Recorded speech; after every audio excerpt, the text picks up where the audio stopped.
And this is the Coins, Cashflow, and Conversations podcast. I am your host, Dakota Grady, sponsored by Upstate Essential Solutions. If you need help with accounting and taxes or personal finances, contact me today at dakotagrady.com. Again, dakotagrady.com is the website for resources about money and business.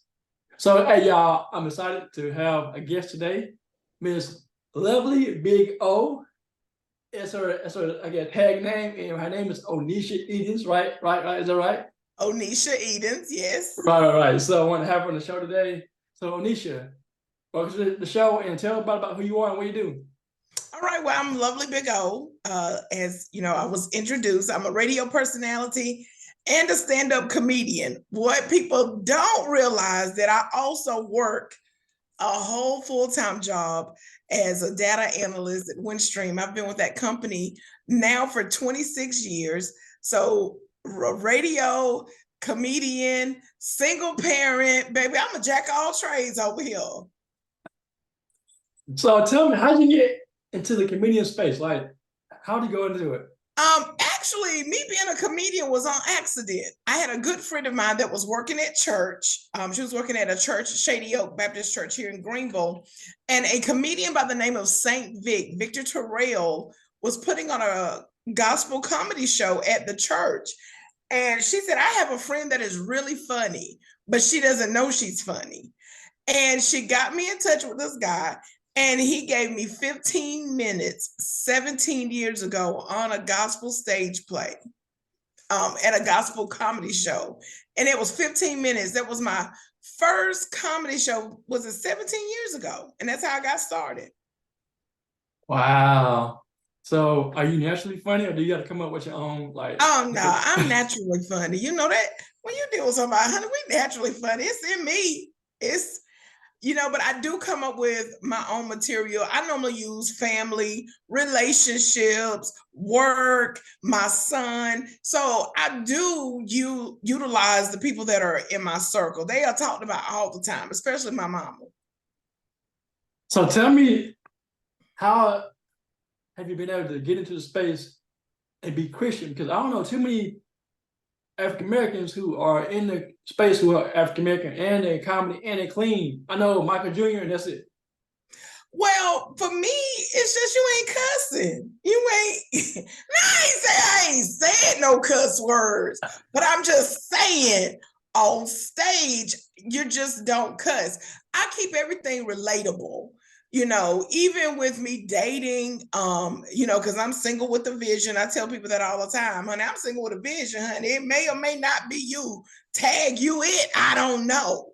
But you can make things relatable without being vulgar or cussing. And it's easy for me because that's how it was with my grandmother. She kept it real, but she kept it real in a way that you understood her without saying a cuss word. When my grandmother passed, to that day, I've never heard her say a cuss word. And I'm glad you said that, because you'll see a movie that's clean and it has good content and people like it. You know, I would have something that's full of, I guess, filth or vulgar to have a good show, right? Right. So talk about that in terms of the challenges you face being in the space of being a comedian. In that space, sometimes I am overlooked for bigger opportunities because I'm clean, but I don't waver. And I feel like what God has for me is for me. I've had people say, oh my God, you're so much bigger than Greenville. You need to move, you need to leave. Well, I love where I live. I just don't think I have to go to Hollywood or California or go out here to Atlanta or Charlotte to say I made it. Am I the funniest? No, it is tons of people that are funny. They have made it on Instagram. They do all that stuff. Baby, I ain't got time. I got a mortgage payment that I pay by myself, child. I got to get these currents over here. I love comedy. If I had a backing to say, baby, do comedy full time, go out and exceed it, I would love to. But as for me in this household, baby, we need that full-time job. Hey, that's real right there, right? That's real. Yeah. So how do you balance being a comedian a mom, working a job, and being on radio? Like, how do you do all that? Pray and a Little Debbie oatmeal pie, baby. If I ain't got a Little Debbie oatmeal snack, baby, somebody about to have a bad day for the whole day. Give me my oatmeal pie, baby, honey, a fresh one where I can squeeze it open and baby, that freshness pop back out to you. You got to squeeze it because like that right there. That's how you know that I'm all right. I make time for when I need to. But I space it out. I try to make sure Sundays are my days. And sometimes I do events on Sundays, but it's far in between, that I do them. So I do make Sundays my days because I do everything from home. When the pandemic hit, I didn't have an issue with working from home because I already did, so that didn't bother me as much. The only difference change is when I changed from one radio station to another. I am now able to do radio at home. So it's a blessing for me. And people are like, oh my God, you don't go outside, child. If I ain't got to deal with y'all, I'm good. Y'all be doing too much. Y'all do too much sometime out there. All right, so before the show, I was coming home from because I live in Greenville too, and I work from home, and it's like driving the road. It's crazy. It is crazy. It's so ridiculous that it doesn't make any sense how people can't drive. And don't get me on 85. Now you want to talk about me cussing? I have to take Jesus and all the disciples in the back seat. Put y'all seatbelts on. Put them on. Because I lose it. See? That part right there. That part. So without a support system, being a single mom, how would you make it? Because I'm married and my mother-in-law is our support system. Yeah. Without her, it's like, well, I will say it's not that I don't have a support system because my mom, my cousin, and my brother, they are key players in my life. And plus I have an assistant and a business manager. As far as financially, baby, this rides all on my coattails, sugar, and that's what I be talking about as a support system. Because if they would have told me in 2020 I was gonna buy a house in the middle of a pandemic, now I said I was prospering in the pandemic, but Lord, he should have told me to get a husband so to get pay this mortgage bill. Because baby, the way that mortgage people snatch that good check and they amount out my account quickly, I wasn't ready. I told them, y'all tell people how to get a house, but y'all don't tell people how to keep it.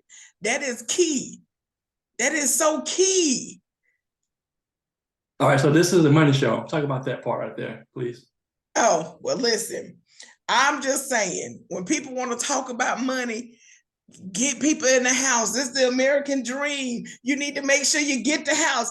Baby, it ain't for everybody.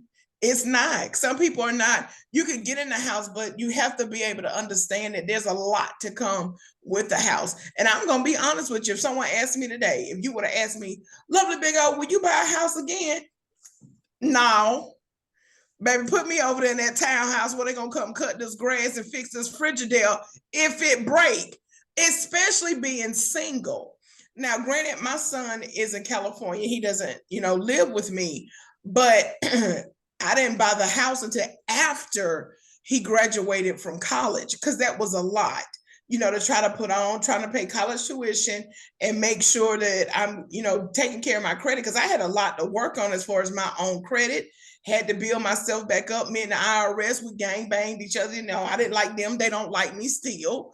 So we don't have a good relationship with them. And it's okay because my winning ticket is coming tonight and there's $1.7 billion at the Mega Powerball that I'm going to go get. Now, I know y'all saints and you ain'ts probably out there like, Lord, she gambling is going to go get them tickets.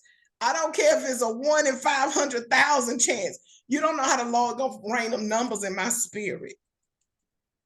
You don't know.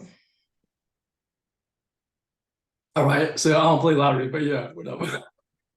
Don't worry, Dakota, I win, honey. I'm going to slide your little tithe over there. I'll slide your little tithe over there. That's too funny. So you come through the pandemic. You've been Yes. with your company for 26 years. Well, that's phenomenal for being with one company for that long. That's phenomenal. What's next for Big O? What's your next move for you? Well, right now I'm in a hit stage play that's going to be November the 11th, Cry Nobody Heard with Johnny Sizemore and Carrot Greer. They both wrote and produced this wonderful play. So I'm in a play. I'm getting ready to do something for healthcare workers. I'm meeting with someone tomorrow. I want to be able to give back to those that actually deal with taking care of people that are sick. A lot of times they are looked over because people feel like they're obligated to take care of those who are sick. Being that my grandmother died of dementia, I know what it's like to be her. We knew what it was like to be her caretaker, me and my mom. And sometimes it's overwhelming. And just to have a day out to go eat dinner by yourself, to go get your nails or something done, your toes. And even for men, just to get a haircut and then have to go back home and take care of the loved ones. Sometimes they just need that getaway. So I'm working on that for the month of November. Of course, comedy is always something I'm doing every weekend. I'm hosting an event. I'm doing comedy at an event.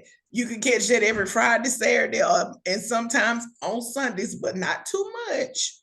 But that's what I normally do on the weekend. So I do radio Monday through Friday from 10 a.m. to 3 p.m. with the 96.3 The Block. And I do my regular job Monday through Friday, 8 to 5.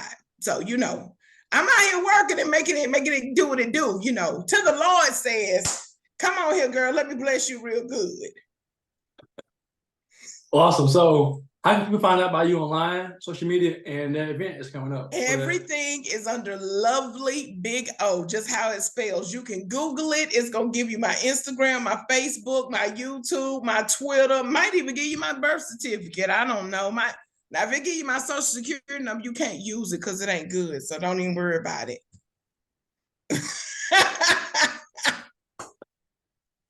Thank you for your time. So this is the Coins, Cashflow, and Conversations podcast.